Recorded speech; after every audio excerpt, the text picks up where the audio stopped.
Muy buenas tardes a todos, un gusto volverles a ver. Ahora en este nuevo video vamos a ver el sonido fonológico de la letra M. Como ustedes pueden ver acá, tenemos lo que es la M mayúscula en letra cursiva, letra M minúscula, letra cursiva también o de carta.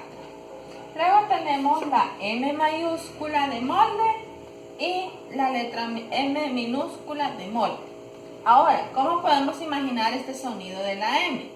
Imaginemos que nuestro platillo preferido está enfrente de nosotros, ya sea carne, pollo, pastel o fruta, y que nosotros mismos nos estamos saboreando. En esta ocasión vamos a hacer el pequeño ejercicio para que los peques del hogar lo comprendan mejor. ¿Ya? Volvamos a hacer. Imaginemos que tenemos algún pollito frito o una carne frita y que nos vamos a saborear. Ese es el sonido de la letra M. Ahora vamos a combinar este sonido con las 5 vocales.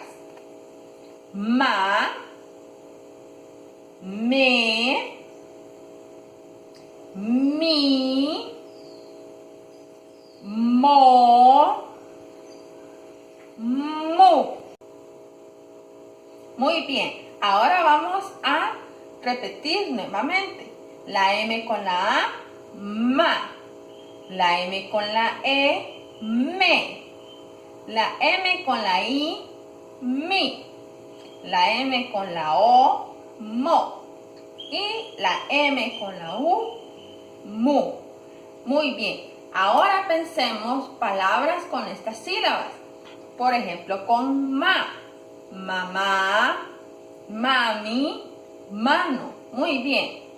Con la me, meme, memo, mesa. Con la mi, misa, misael. Muy bien. Con la M con la O, con mo, Moisés, momo. Bueno, ahí me dejan ustedes las más palabras que ustedes pueden recordar en la cajita de los comentarios. Y con la mu, de igual manera, ¿verdad? Mula, muy bien. En este caso, nuestro animalito para esta letra es el mono. Esto sería todo para lo que es el video de este día. Espero sus participaciones en la cajita de los comentarios.